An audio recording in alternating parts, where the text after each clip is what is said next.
자, 한번 따라 하실까요? 다른 복음은 없습니다. 다시 한번 합시다. 다른 복음은 없습니다. 오늘 이단 경계주일인데요. 이단 경계주일을 맞아서 다른 복음은 없다라는 제목으로 하나님의 말씀을 전하겠습니다. 오늘 우리가 읽은 이 본문을 보면 매 절마다 빠지지 않고 등장하는 표현이 하나가 있어요. 바로 다른 복음이라는 표현인데, 자, 여러분 6절을 보면 다른 복음을 따르는 것을 이상하게 여기노라. 그렇죠? 7절에 보세요. 다른 복음은 없나니. 8절에 보세요. 다른 복음을 전하면. 9절에서도 다른 복음을 전하면. 계속해서 반복합니다. 지금 다른 복음에 대해서 경계하고 있는 거예요. 여기서 말하는 다른 복음이 뭘까? 다르다라는 것, 이 말 속에는 가짜, 거짓, 이게 담겨 있어요.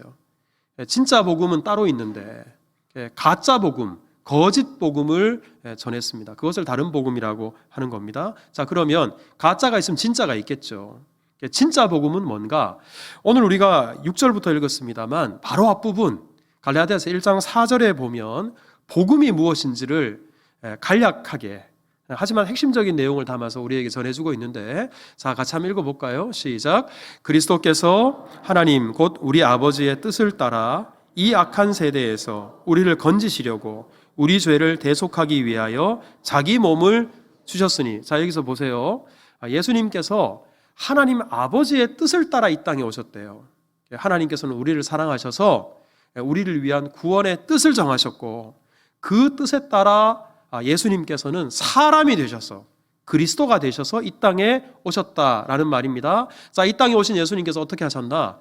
이 악한 세대에서 우리를 건지시려고, 죄와 사망의 권세가 지배하고 있는 이 세상 속에서 우리를 구원하시기 위해, 예수님은 죄가 없으신데 우리 죄를 대신해서 십자가에 못 박혀 죽으셨다라는 거예요. 그러니 여러분, 복음이 뭐냐? 예수님이 복음이에요. 그리고 예수님이 우리 죄를 대신해서 십자가에 못 박혀 죽으셨기에 이것을 믿는 사람, 예수님을 믿는 사람에게 구원이 있다. 이게 바로 복음의 핵심입니다. 그러니 여기에서 벗어나게 되면, 또 여기다가 무언가를 자꾸 덧붙이게 되면 그것이 다름 아니라 다른 복음, 가짜 복음, 거짓 복음이 되는 겁니다. 그래서 예수님 이외에 다른 구원자가 있다고 주장하거나, 아니면 예수님만으로 충분하지 않다, 예수님만으로는 부족하다, 이렇게 말하거나, 복음에다가 자꾸만 뭔가를 갖다 붙여서 예수님 이외에 율법도 지켜야 되고 절기도 지켜야 되고 할례도 받아야 되고 이런저런 것들을 계속 덧붙이게 되는 것, 이것이 바로 다른 복음이다라는 겁니다. 자, 오늘 우리가 갈라디아서를 읽었습니다만 당시 갈라디아 교회의 문제가 바로 이것이었어요. 다른 복음이 성도들의 믿음을 흔들어 놓는 거예요.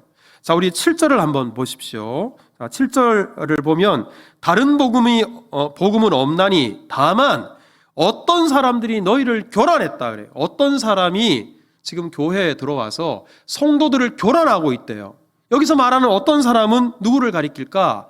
갈라디아서 2장 4절을 보면 이는 가만히 들어온 거짓 형제들 때문이라. 몰래 자기의 실체와 정체를 가리고 자기도 성도인 양 들어온 가짜들, 거짓 교사들, 이런 사람들이 교회에 들어와서 성도들을 교란하는 겁니다. 자, 이 사람들이 어떻게 교란하나? 자, 갈라디아서 3장 1절을 보면 끝부분을 보세요. 누가 너희를 꾀더냐? 성도들을 꾀는 거예요.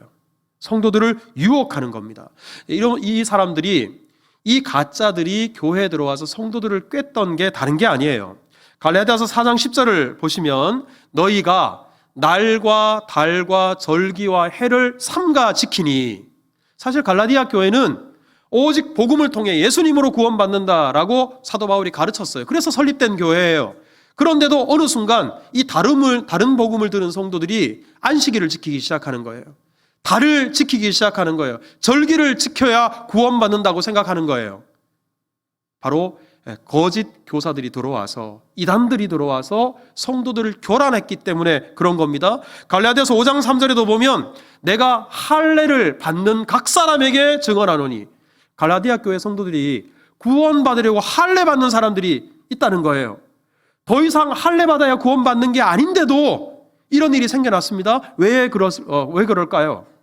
다른 복음을 전하는 사람들이 있었기 때문에, 이단들이 들어와서 이런 거짓된 가르침을 가르쳤기 때문에, 예수님만으로 구원받는데 예수님만으로 부족하다, 할례도 받아야 된다, 절기도 지켜야 된다, 율법도 지켜야 된다, 이런 다른 복음들이 성도들을 꿰고 교란시켰기 때문에 이런 일이 벌어지게 된 겁니다.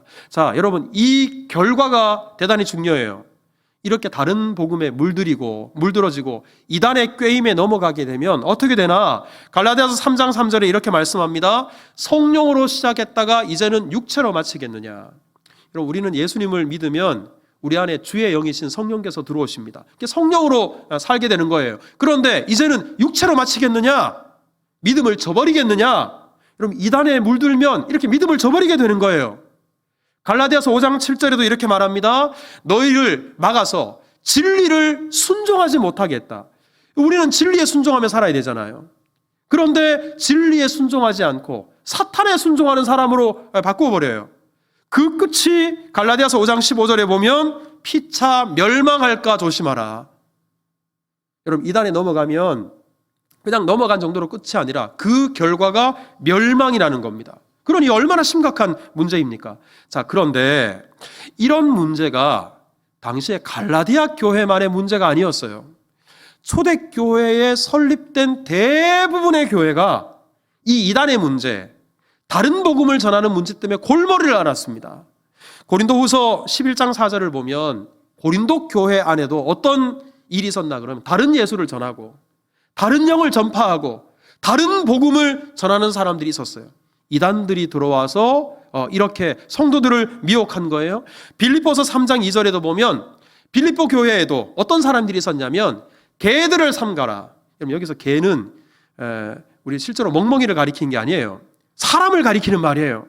바울이 이렇게 심한 말을 한 적이 없어요. 그래도 바울이 이 교회 안에 몰래 침투해 들어온 이단들을 개와 같다 그랬어요. 이렇게 심한 말을 했어요. 왜냐 그러면 이 이단들이 들어와서 행악하게 만들고 몸을 상해하게 만들었어요. 당시에 이단들인데, 당시 이단들 영지주의자들의 경우에는 이런 사람들이 있었어요. 우리 몸은 어차피 몸이 구원받나 영혼이 구원받는 거 아니냐, 그러니 이 몸을 가지고는 무슨 죄를 저질러도 아무런 문제가 없다, 그러니 행악하게 만드는 사람들이 있었어요. 또 어떤 사람은 어차피 이 몸은 죄를 지을 수밖에 없는 몸이니, 죄 지은 더러운 몸이니 이 몸을 괴롭혀야 된다, 몸에다가 고통스럽게 해야 된다, 자기 몸을 자해하는 일들, 이런 일들이 벌어졌어요. 이게 다 이단들의 꾀임이에요. 이단들이 이렇게 혼란하게 만든 일입니다. 빌립보 교회 안에도 이단의 문제가 심각했던 거예요. 골로새 교회는 달랐을까? 골로새서 2장 18절을 보면 꾸며낸 겸손, 금욕주의자들을 가리켜요. 천사 숭배자들을 가리켜요. 그리고 그 본 것에 의지하여 어떤 신비로운 현상이나 경험들, 이런 것들에 주목합니다. 하나님의 말씀이 아니라. 그래서 이런 것들을 보고는 거기에다가 헛되이 과장해요. 막 부풀려요. 나 이런 거 봤어, 저런 거 봤어, 너 이거 경험해봤어, 체험해봤어, 이러면서 성도들을 미혹하는 거예요. 이런 일들이 골로새 교회 안에 있었습니다. 베드로후서 2장 1절에도 보면 베드로가 말합니다. 거짓 선자들이 일어났고 거짓 선생들이 성도들을 미혹하고 있고, 그리고 결국 그들은 멸망하게 할 이단들이다. 이단들이 교회에 침투하고 성도들 사이에 몰래 들어와서 이렇게 성도들을 멸망하게 만드는 이단적인 일을 하고 있다. 사도 바울이 베드로가 그렇게 말한 겁니다. 여러분, 이렇게 초대교회, 이 초대교회 거의 대부분의 교회가 이단 때문에 몸살을 앓았는데, 근데 여러분, 이것은 초대교회만의 문제가 아니죠. 기독교 역사, 교회 역사를 보면 어느 시대, 어느 지역을 막론하고 이단이 교회와 성도들을 혼란스럽게 만들지 않은 때가 없었어요. 않은 지역이 없었어요. 대부분의 교회가 그랬습니다. 현대교회도 마찬가지예요. 자, 제가 몇 개만 우리 이 시대에 우리 이단의 피해들 잠깐 말씀을 좀 드리면, 여러분 세월호 사건 다 아시죠? 근데 이 세월호 실소유자가 세모그룹의 유병원 회장이었다, 뉴스에 보도가 되지 않았어요? 네, 여러분, 이 사람이 사망했습니다만 바로 구원파 이단의 교주예요. 여러분, 이 세월호와 같은 그 끔찍한 사건의 배후에도 이단이 있었다라는 말입니다. 여러분, 우리 코로나 초창기 3년 전에 전 국민이, 기독교인들뿐만 아니라 전 국민이 다 알게 된 이단이 있었어요. 그 이단이 뭐예요? 바로 신천지라는 이단이죠. 여러분, 신천지 이단은 우리 이만희 회장 교주예요. 이 사람이 지난번에 우리 생방송으로 뉴스에 나와서 절하면서 사죄한다고 했습니다만, 아마 이만희 얼굴도 몰랐던 사람들이 이번 코로나 때문에 다 알게 되었을 텐데, 신천지는 기성교회 안에 자기의 신분을 가리고 추수꾼들을 보내요. 그리고 성도들 속에 자기의 정체를 짧게는 몇 달, 길게는 10년 이상 자기의 정체를 가리면서 활동을 합니다. 성도들을 미혹해요. 그리고 산옮기기라고 아예 교회를 통째로 신천지 교회로 만들어버리는 일들을 꾸며내고 있습니다. 여러분, 신천지가 무서운 이유는 여기에 빠져들게 되면 일상이 없어요. 완전히 자기의 인생이 무너져요. 그리고 가정이 파괴가 됩니다. 이런 끔찍한 일들을 자행하는 거죠. 얼마 전에 우리 아베 신조 전 일본 총리 피습 사건 뉴스를 통해 다 아실 겁니다. 근데 범인이 왜 이런 일을 저질렀나? 뭐라고 이야기를 했어요? 자기 어머니가 통일교에 빠져서 전 재산을 다 거기에 헌납하고 그것 때문에 가정이 풍비박산이 났다. 그런데 어느 날 보니까 통일교의 큰 이벤트에 아베 신조 전 총리가 영상에 등장해서 인사말을 하는 것을 보니 아베가 통일교랑 무슨 연관이 있나 보다. 그래서 악심을 품고 그렇게 피습하게 되었다라고 이야기했죠. 여러분, 이 끔찍한 사고도 역시 이단과 관계가 있는 거예요. 여러분, 이 포스터를 아마 많이 보셨을 텐데, 박옥수 모사 성경 세미나라고 우리 버스에도 붙어 있고요. 지하철 역들 사람들이 많이 모이는 장소에 전단도 많이 붙어 있고 프랭카드도 걸려 있는데, 역시 구원파 이단입니다. 앞서 유병원과는 뿌리가 같아요. 하지만 구원파 이단들의 몇 가지 줄기가 있는데 그 중에 하나예요. 이 전단을 보면 죄사함 거듭남의 비밀 그래요. 복음을 전하나 보다, 성경을 가르쳐 주나 보다, 성경 공부인가 보다 싶지만 구원에 대해서 잘못된 교리를 가르치는 이단입니다. 여전히 우리 주변에 이렇게 넘쳐나는 거예요. 우리 수지 지역에만, 우리 용인 지역만 하더라도 여러분 차를 타고 다니시다 보면 이 건물을 본 적이 있으실 거예요. 이게 수지에 있는 하나님의 교회라고. 우리 예수 그리스도 예수교 장로의 감리교 이게 아니라 하나님의 교회, 이단입니다. 하나님의 교회라는 시한부 종말론을 가르치는 이단이에요. 그 다음 사진을 보시면 기흥에 있는 건물인데 아주 큰 건물이에요. 여러분, 이 하나님의 교회 본부가 분당에 있어요. 그러다 보니까 판교 지역에, 수지 지역, 용인 지역, 경기도 지역, 그리고 서울 지역에 이렇게 대규모의 큰 건물을 짓고 열심히 포교 활동을 하고 있습니다. 여러분, 이 하나님의 교회가 우리 많은 성도들이 잘 몰라요. 신천지에 비해서. 하지만 제가 말씀드린 것처럼 시한부 종말론이기 때문에 피해가 오히려 신천지보다도 훨씬 더 심해요. 교세도 신천지보다 훨씬 더 커요. 앞으로 우리 다음 세대들, 우리 한국교회의 신천지보다도 더 큰 위협이 될 것이다. 많은 이단 전문가들이 말합니다. 여러분, 이 사람들 시한부 종말론뿐만 아니라 구약의 절기를 지켜야 된다, 재산을 갈취하고요, 그리고 이혼을 조장하고, 그런 일들을 하나님의 교회에서 조장하고 있는 겁니다. 우리 금방 사진을 올렸다가 다시 내렸는데 올려보세요. 이 사람 JMS 정명석이에요. 10여 년 전에 신도 수십 명을 성폭행해서 감옥에 갇혔어요. 근데 얼마 전에 형을 다 살고 출소를 했는데, 출소하고 난 이후에도 또 그 짓을 하고 있어요. 그래서 지금 고소당한 상태죠. 참 이런 이단들, 여러분 그 은혜롭 교회 신옥주 목사라고 혹시 들어보셨는지 모르겠어요. 이분입니다. 여자 목사인데 이분이 신도 수백 명을 뉴질랜드 옆에 보면 피지라고 섬이 있어요. 거기에 데려가서 강제 노역을 시키고, 제가 원래 동영상을 보여드리려고 하다가 사진입니다만, 예배 도중에 신도의 뺨을 이렇게 때려요. 여러분 한번 상상해 보십시오. 제가 설교하다 말고 내려와가지고 이런 뺨을 이렇게, 이게 이 사람들, 이 은혜롭 교회 종교의식인데 타작마당이라고 신도를 실제로 그렇게 폭행을 해요. 신도들끼리 서로 뺨을 때리고 폭행하게 만들어요. 그렇게 해서 꼼짝달싹 못하도록 세뇌시키고 강제 노역을 시키고 모든 재산을 다 자기의 탐욕을 위해서 뺏어 가지고 가고. 여러분, 이런 일들, 제가 지금 이단들에 대해서 우리 한 7개를 소개해 드렸는데, 이외에도 지금 우리나라에 있는 이단들만 소개해드려도 오늘 설교 시간이 모자랄 지경입니다. 여러분, 여기에다 더해서 우리 코로나 이후에 우리가 예배도 유튜브로 드리고 유튜브를 통해서 많은 동영상들을 접하잖아요. 그 유튜브 안에도 보면 온갖 종류의 이단들이 만들어 올린 동영상들이 차고 넘칩니다. 썸네일만 보면 외부 겉으로만 보면 그게 이단인지 아닌지 구분이 안 돼요. 바로 알자 신천지, 그래서 신천지를 바로 알려주는가 보다 들어갔더니만 그게 아니라 오히려 신천지 교리를 전파하고 있어요. 성도들이 실제로 유튜브를 통해서 이단에 빠지는 성도들이 대단히 많이 늘어나고 있는 거예요. 우리가 이런 시대를 살고 있습니다. 근데 여러분, 이런 이단에 빠지게 되면 앞서 말씀드린 것처럼 성령으로 시작했다가 육체로 마쳐요. 진리를 따르는 것이 아니라 거짓을 따르게 되고 사람 교주를 따르고 결국은 멸망에 이르게 돼요.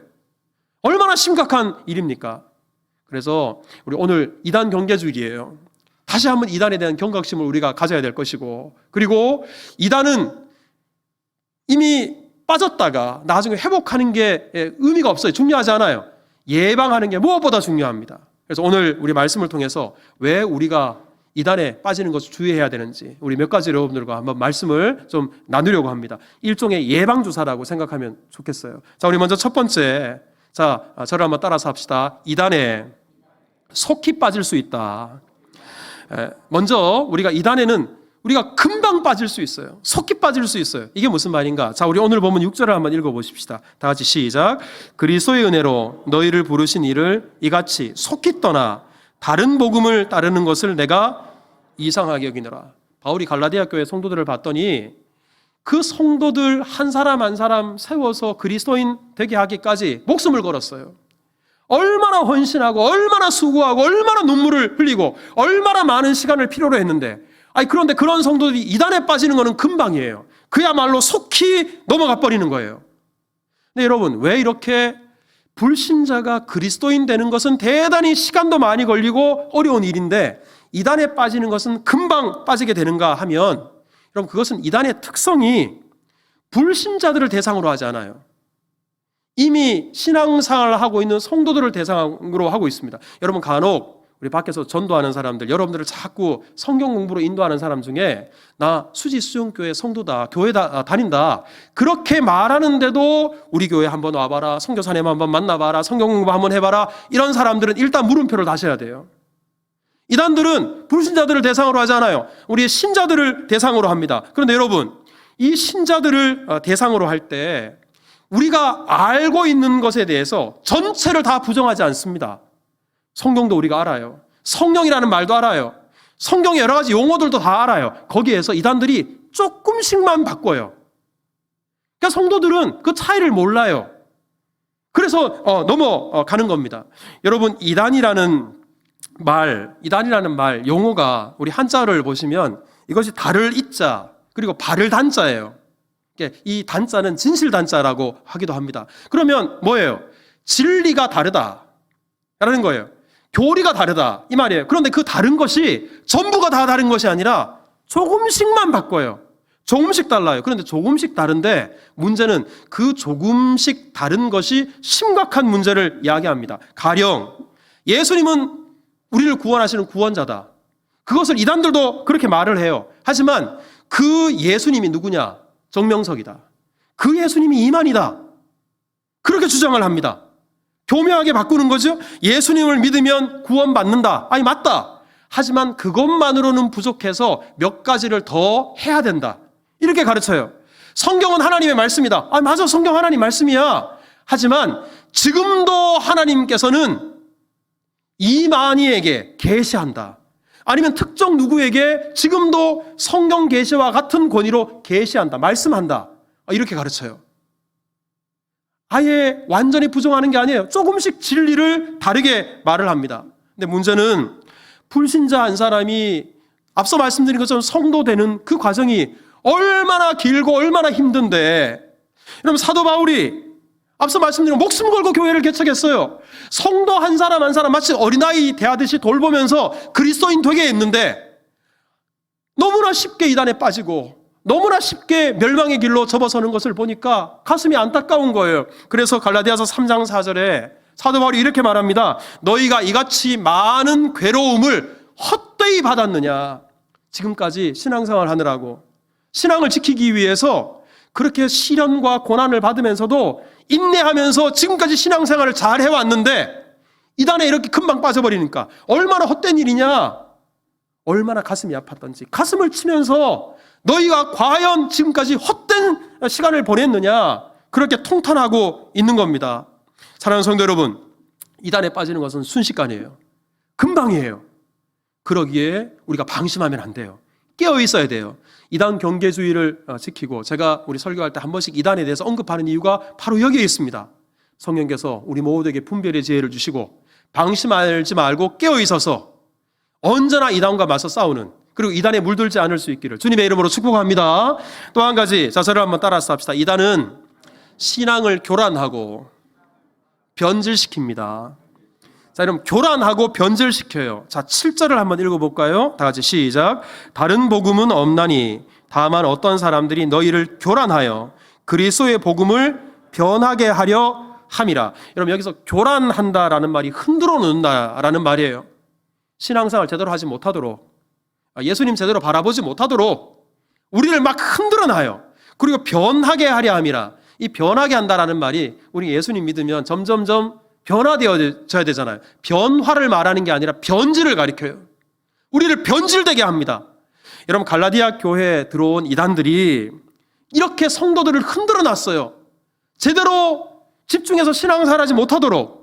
여러분, 사실 이 갈라디아 교회 성도들 중에 상당수가 유대인들이었어요. 근데 이 유대인들은 평생을 율법 하다가 복음을 듣고 율법을 지켜서 구원받는 게 아니라 예수님 믿어서 구원받는구나, 비로소 복음을 붙잡았어요. 그런 사람들에게 이 이단들이 들어와서, 그래, 예수님 믿어야 구원받지, 하지만 그것만으로는 요만큼 부족해, 할례 받아야 돼, 율법 지켜야 돼, 절기 지켜야 돼, 안식을 지켜야 돼. 아니, 그러니까 혼란에 빠진 거예요. 그래서 성도들 신앙이 변질되기 시작한 겁니다. 그러니 이 교회 안에 성도들이 얼마나 어렵게 복음을 받아들였는데 이단의 길, 멸망의 길로 향하는 겁니다. 갈라디아서 2장 21절에 이 안타까운 마음을 담아서 사도 바울이 이렇게 말해요. 내가 하나님의 은혜를 패하지 아니하노니 만일 의롭게 되는 것이 율법으로 말미암았으면 그리스도께서 헛되이 죽으셨느니라.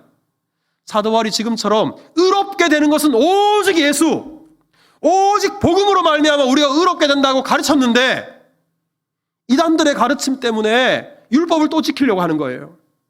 다시 믿음이 흔들리기 시작하는 거예요. 사도 바울이 안타까워서 만약에 할례 받아야 구원받는다면, 율법 지켜서 구원받는다면 예수님이 십자가에 못 박혀 죽은 것이 헛된 죽음이다. 시쳇말로 예수님은 십자가 위에서 개죽음 당하신 것이다. 바울이 그렇게 말합니다. 얼마나 안타까우면 이런 표현을 쓰겠어요.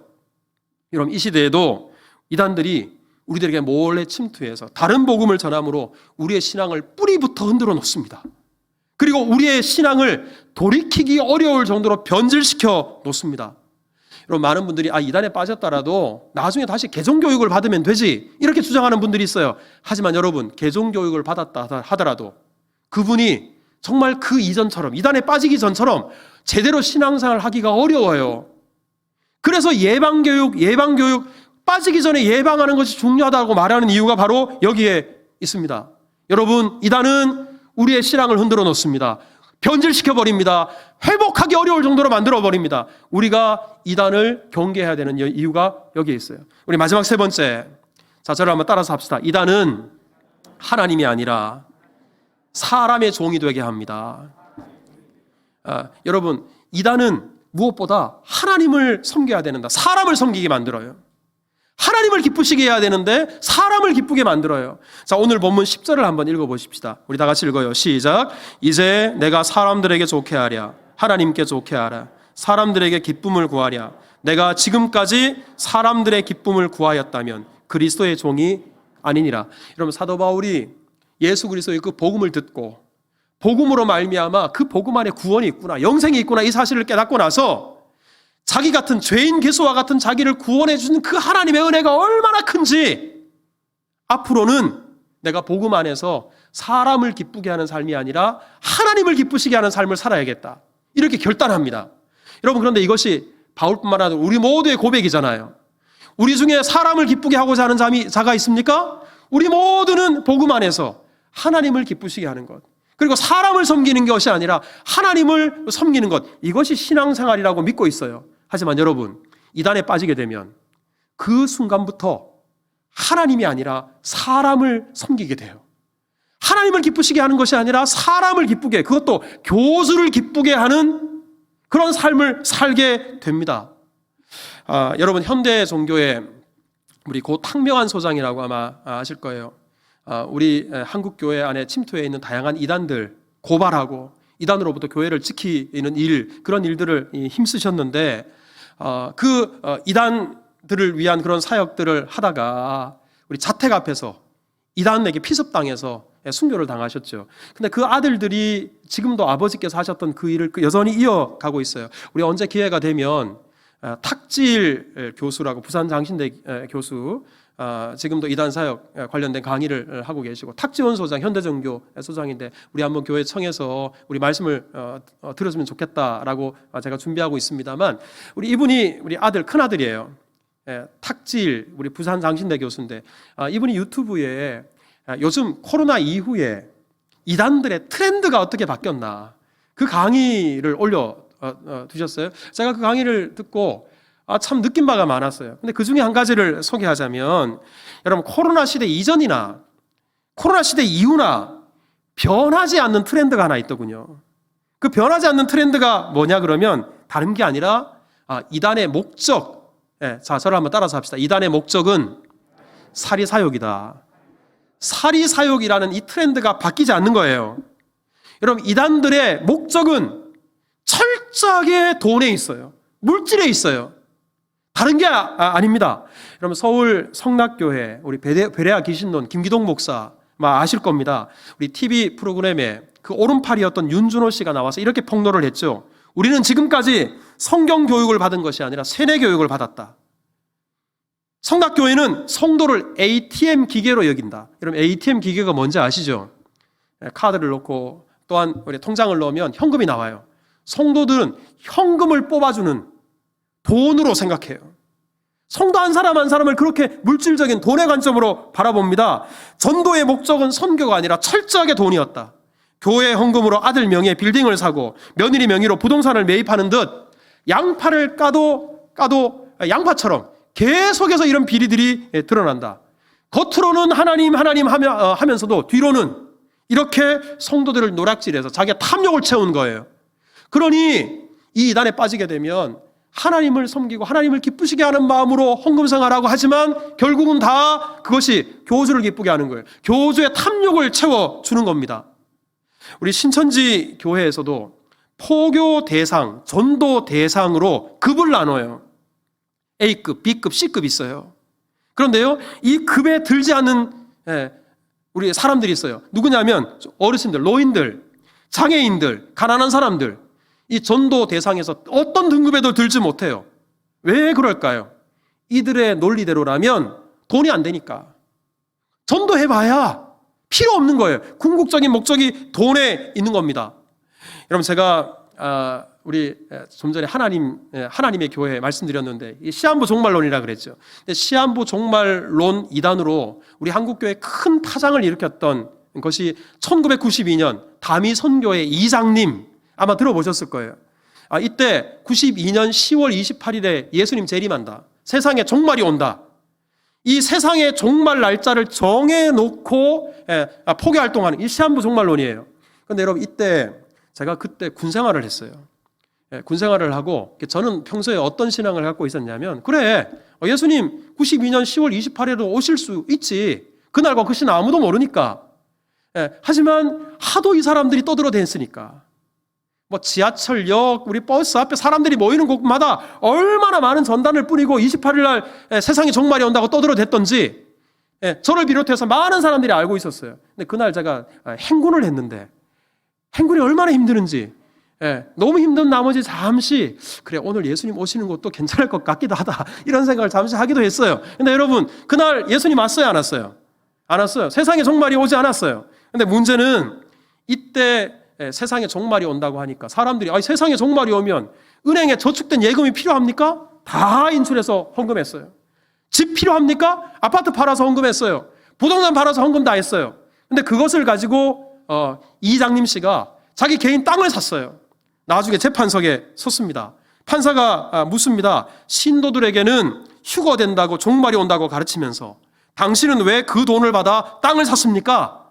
그랬더니 이 사람이 하는 소리가 10월 28일 날 전부 다 휴거되는 것이 아니고 다음 휴거가 또 있는데 자기는 다음 휴거 대상이라고.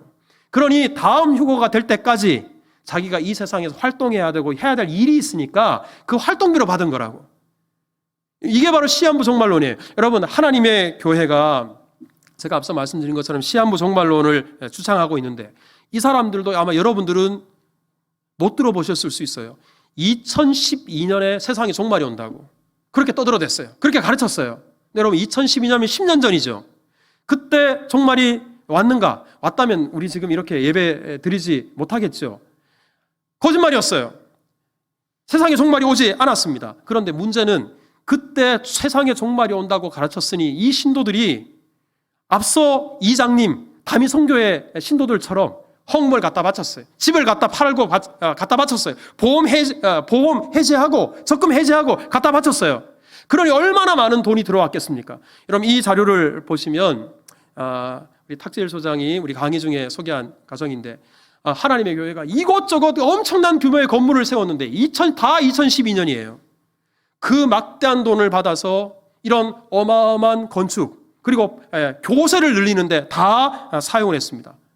탐욕을 위해서 성도들을 이용한 것이죠. 그러니 여러분, 이단에 빠지게 되면 그 궁극적인 목적이 돈이기 때문에 하나님을 기쁘시게 하는 게 아니라 철저하게 교주를 기쁘게 하는 참으로 안타까운 삶을 살아갈 수밖에 없는 거예요. 우리가 이단을 경계해야 될 이유가 바로 여기에 있습니다. 그래서 오늘 본문을 보면 사도 바울이 사실 이런 표현을 잘 안 쓰는데 8절을 여러분 한번 보실까요? 8절에 보면 우리나 혹은 하늘로부터 온 천사라도 우리가 너희에게 전한 복음 외에 다른 복음을 전하면 뭐를 받을지어다? 저주를 받을지어다. 그럼 사도 바울이 다른 성경에서는요, 너희를 핍박하고 박해하는 사람들을 위해 축복해야지 저주하지 말아라 그랬어요. 그랬던 사람이 이단들을 향해서는 저주하래요. 그것도 8절 한 번만 말하는 게 아니라 9절도 한번 보세요. 내가 지금 다시 말하노니 만일 누구든지 너희가 받은 것 외에 다른 복음을 전하면 뭐를 받을지어다? 저주를 받을지어다. 2번씩이나 저주받아라. 이단의 폐해가 그만큼 심각하기 때문에 이렇게 힘주어서 경계하고 그리고 우리 많은 이단들에게 경고하고 있는 겁니다. 사랑하는 성도 여러분, 이단들의 피해가 끔찍해요. 근데 여러분, 설마 내가 이단에 넘어가겠어? 설마 우리 교회 안에 이단이 있겠어? 여러분, 이런 생각하시면 안 돼요. 자, 우리 옆에 분 눈을 한번 보시면서 인사를 한번 하십시다. 저를 똑같이 따라하세요. 혹시 이단 아니시죠? 다 같이 시작. 우리 인사를 나누는 중에 눈동자가 흔들리거나 갑자기 얼굴색이 달라지는 분이 있으면 나중에 저한테 신고해 주시기 바랍니다. 실제로 예전에 저 다른 교회에서 이렇게 한번 했더니 이단들이 몇 사람 떠났어요. 나중에 그 사람, 제가 그냥 하는 소리가 아니라 실제로 신천지 이단이었어요. 여러분, 방심하면 안 돼요. 깨어 있어야 돼요. 제가 이번 주 주보 목양 칼럼에 유튜브에 이단들 영상을 가려내는 법에 대해서 제가 올려놨는데 읽어보면 아니 이거 이렇게 이런 거에 넘어간단 말이야? 그럴 수 있어요. 하지만 여러분 한번 읽어보시고 체크해보세요. 아무 영상이나 보지 마십시오. 그리고 교회 밖에서 이루어지는 성경 공부, 우리 교회를 떠나서 이루어지는 것들, 거기에 성경을 배우는 일, 말씀 배우는 일, 거기에 참여하지 마십시오. 그것만 참여하지 않아도 90% 이상 우리 이단에 빠지지 않아요. 그리고 무엇보다 이단에 빠지는 사람들의 특징은 하나님의 말씀을 잘 몰라요. 말씀이 없고 열심은 있다 보니까, 그러니까 분별하지 못하는 거예요. 그러니 여러분, 예배 시간에 졸지 마시고 교회에서 훈련과 성경 공부가 있으면 열심히 참여하십시오. 말씀으로 무장되어 있어야 진리인지 이단인지 다른 복음인지 우리가 분별할 수 있는 겁니다. 사랑하는 성도 여러분, 저는 여러분들 중에 단 한 분도 성령으로 시작했다가 육체로 마치는 분이 없기를 바랍니다. 단 한 분도 이렇게 어렵게 예수님 믿고 그리스도인 되었는데 잘못된 길, 멸망의 길로 가는 성도들이 한 사람도 없기를 바랍니다. 성령께서 우리 모두에게 그런 은혜 주시기를 주님의 이름으로 축복합니다.